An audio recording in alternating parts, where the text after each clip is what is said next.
Welcome back to another episode of the Association Spotlight Series. Today we have a very special guest. We're joined by Captain David Hodges of the Charleston Fire Department. David, thanks so much for joining us today. We're really excited to have you. Yeah, like it was exciting to get the invite.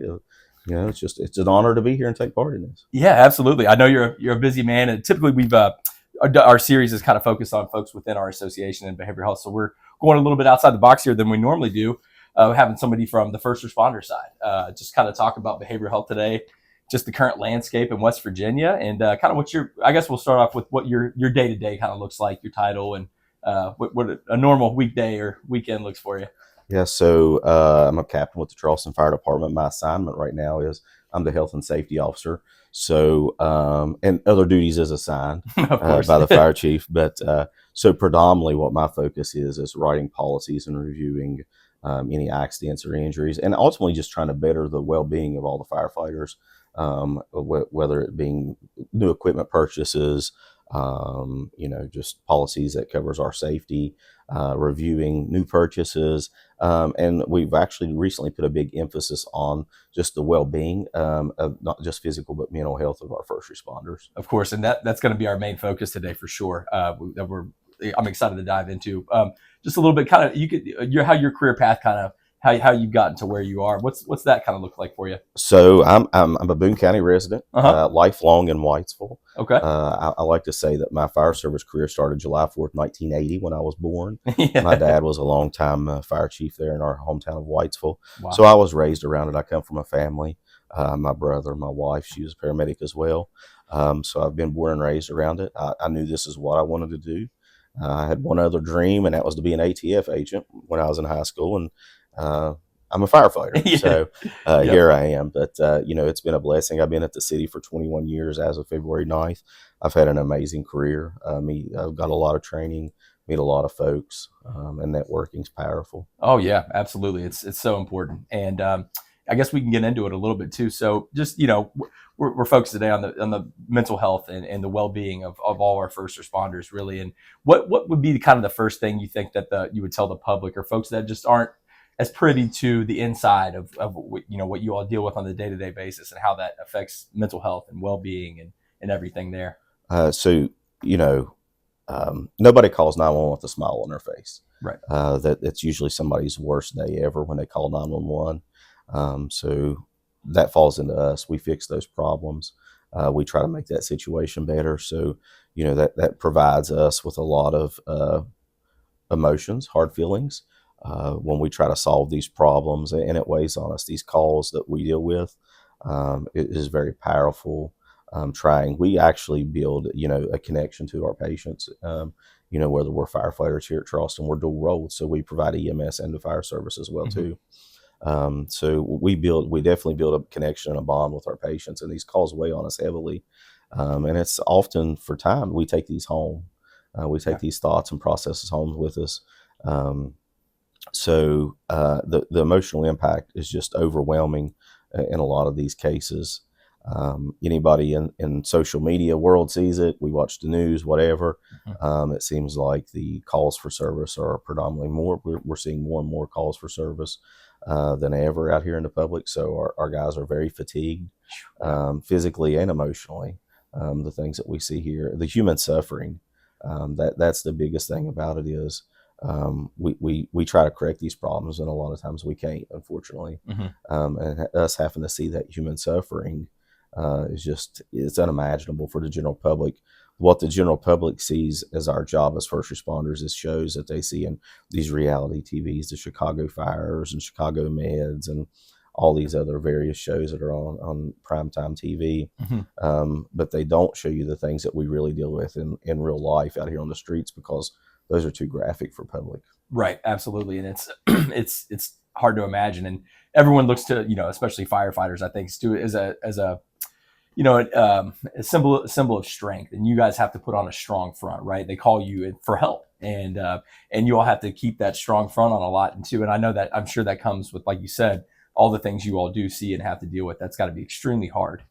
It is. We all try to have that alpha personality. So we try to be strong, and we are courageous. And for years we were all taught, as we were brought up, especially us old timers, you have to suck it up. Yep. We have that suck it up mentality, and that does have some value to it.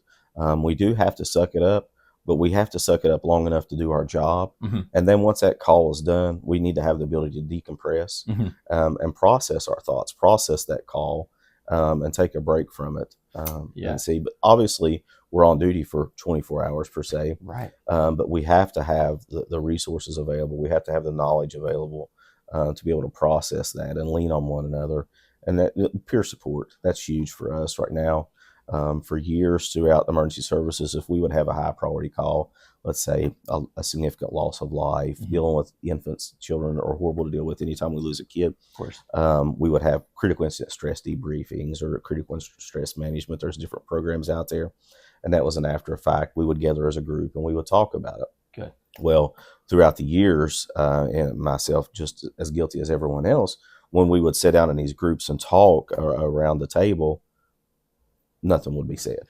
Right. We would just look at each other Bottle because I'm not going to show my weakness, because then therefore I'm afraid of that judgment by my peers that I'm weak and I can't do the job. Right. So therefore they were somewhat useless. Mm-hmm. So now the trend nationally and of course here in the city, we're focusing more on peer support, because I'm more apt to reach out to my brother. Mm-hmm. And reach out to him and talk to him. They're going to identify. Right. They work with me day in, day out.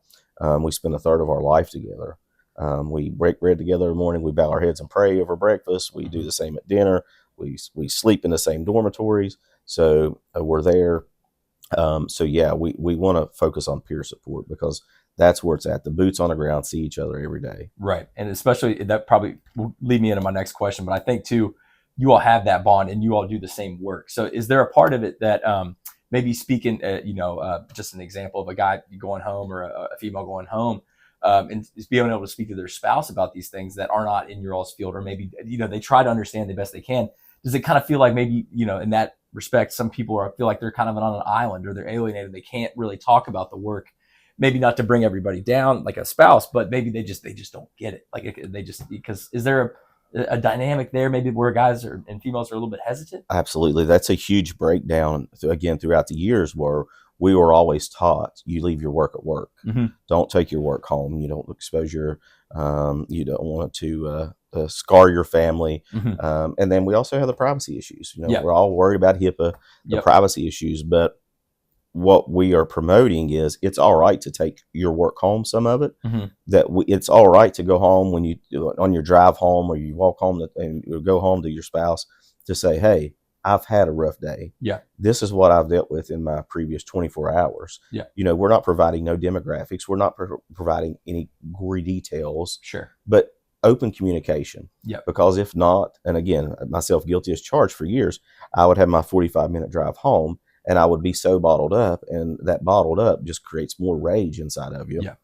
And I would go home and I would just dump, but I wouldn't tell what was wrong. Mm-hmm. I would walk in my door. I would find things wrong. Why isn't this done? Why is this? What have you done?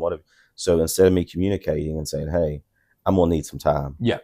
Because if I don't say I need some time, and if I don't convey that the trying time that I just had, mm-hmm. therefore the spouse is going to be like, hey, can you get this done? And then you're going to be more overwhelmed. Sure. So now we got this snowball effect that we're going to have some kind of outburst. Yep. And now our spouses are suffering and our kids are suffering. Yeah. And that's going back with the bottled up like that. One little dish out of place it's not that right. but that would be the one little thing that could set you off. And then absolutely, because we're in control of our environment. Yeah. That's how we fix problems. We take control of incidents. Mm-hmm.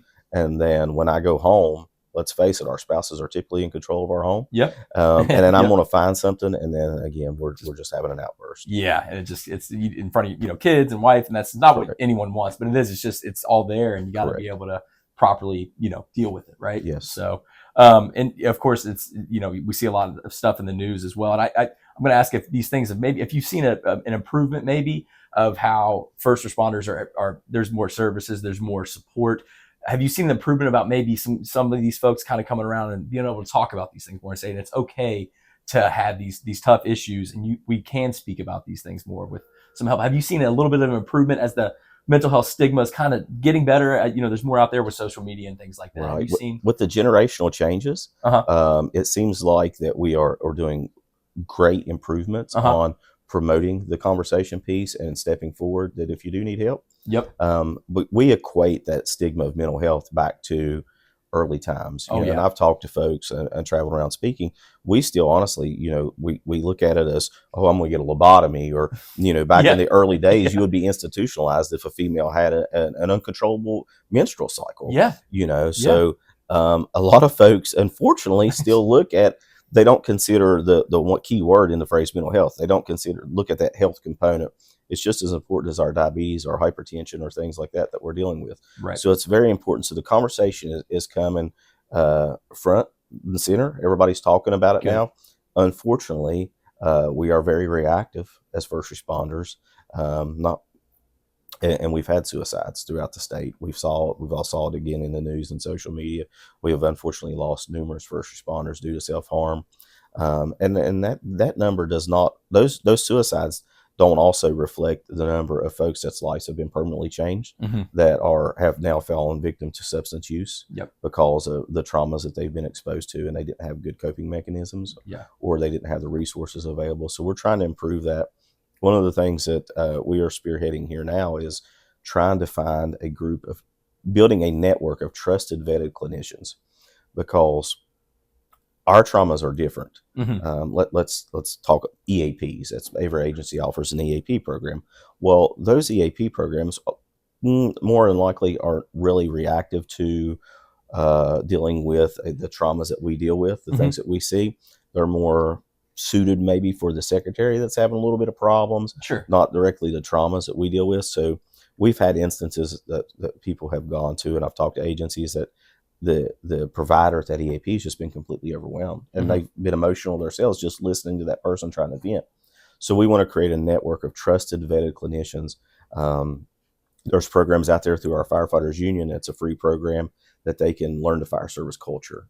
We're a very unique breed of individuals. Right. Yeah. It's almost like a brotherhood a lot. Yeah, like you all spend so much time together. So it is probably a little bit intimidating sometimes to come into that. And it's the darkest humor you would ever imagine. Right. So we want to create that trusted network of clinicians, and we're actually just sent some invites out. We're getting a lot of folks on board. We're going to host a town hall meeting, if you would. We're going to have it virtually as well too. We want to bring those clinicians on board.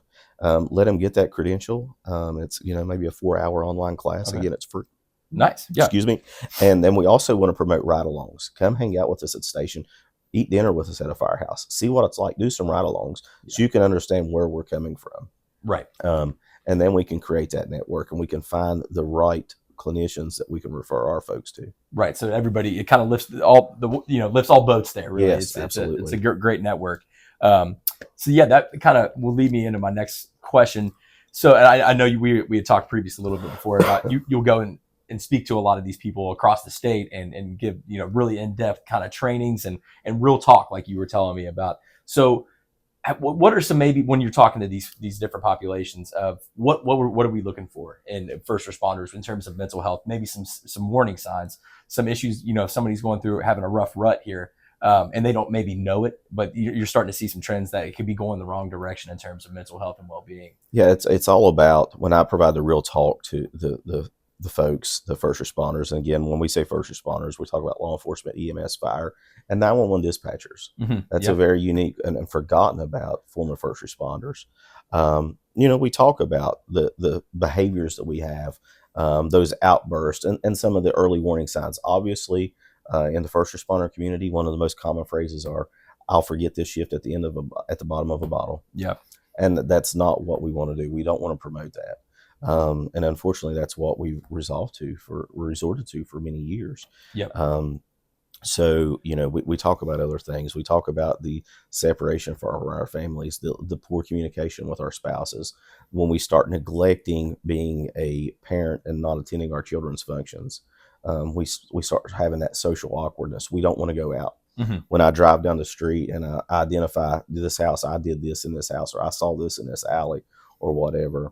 That's real life for us. When we bring our families out, and we want to start talking about those symptoms that we see, and those thoughts, the sleeplessness, the anxiety issues, Right. and things like that, that it's perfectly normal. We're going to have those. Yeah. But there's things out there that can help us process those thoughts. Yeah. And resources. And therapy is a great thing. That's the biggest thing we're promoting right now. Yep. Is getting involved directly with a therapist, because a lot of those things, I don't want to trauma dump on my spouse. Right. I don't want to do that to Right. her. But I need to communicate with her. But let me get a good therapist that I can trauma dump on. Yeah, absolutely. Really get into the weeds of it, right? And kind of fix and get to the root cause. Yes. And work through those tough subjects. Well, I know it's incredibly tough, and I haven't even really. Again, I'm learning so much here. I hadn't even thought about, especially in a smaller town, city, I guess, for Charleston or even smaller towns, like you said, with these events that you've seen or you attended to, this house here, and it's probably almost everywhere you look, right? And it's just kind of separating your brain there and just kind of not speaking about that, or just trying to push that to a side so you can enjoy an afternoon in the park with your Sure. kids, maybe. Or that's got to be incredibly hard. Right. And you said that you hit the nail on the head when you said these smaller towns. Of course, we look at Charleston, it's the big city here in West Virginia, but, so that daytime population of 50,000, or daytime population over 100 with all of our businesses and government. But, predominantly West Virginia is full of small towns. I Yep. come from a small town. That was one of the hardest things, was working in a small town, because everyone knows each other. Yeah. And when I was on that call, I'm connected to those people. They're going to call me by my first name. Mm-hmm. So therefore, there's no escape. There's no escape from that. No. When I get off duty, I'm probably going to drive right by that house every day. I'm going to run into these people at the grocery store, Yep. at the pharmacy, at different places. So small town first responders, they really have it a lot worse, just because there's no escaping that. That trauma is going to be triggered every day if we don't learn good coping mechanisms. Absolutely. And it's such a unique field that you guys are in. I can't really even think of any other field really like that, what you all deal with. And then you have to kind of not, take off your Superman cape, but you do. And you turn it into David the civilian, and you're not on duty, but it's going to be incredibly hard in this small town. Yeah. And again, you're out with your family. You may run into these folks that Mm-hmm. and then it's on to the next call, and trauma brings trauma. Yeah. So it's just a constant snowball effect. Yeah, absolutely. All great conversation there.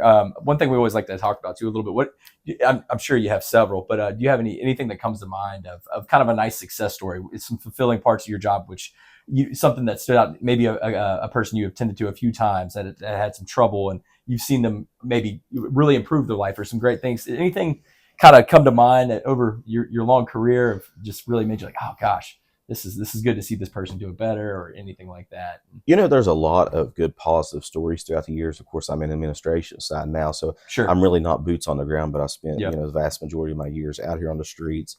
And I still try to get out and work the streets often, but there's no one in particular. Mm-hmm. But I can name a few that, let's say, West Virginia is no stranger to the opioid epidemic. Of course, yeah. Of seeing many people that I know. One particular lady I dealt with on an ambulance years ago. She, high school dropouts, went on to get, a college degree now. I keep in contact with her. Mm-hmm. That's a good success story, Wow. and that's a good positive vibe. Absolutely. And use these people example. Same thing with the mental health side of things. I try to be active with the city, and I do a lot of, I'm really active in crisis intervention work for the city. I like CIT programs. Yep. Which a lot of our members are very obviously keen to. Yeah, CIT, absolutely. Yep. So, finding these folks, maybe they've been brought to Charleston on a mental hygiene petition, mm-hmm. and they get discharged or whatever with no good transfer of care. Mm-hmm. And getting them connected back into the facility, getting their meds adjusted, and seeing them become housed. Yep. So that's just positive feelings That's that huge. we like to see as first responders.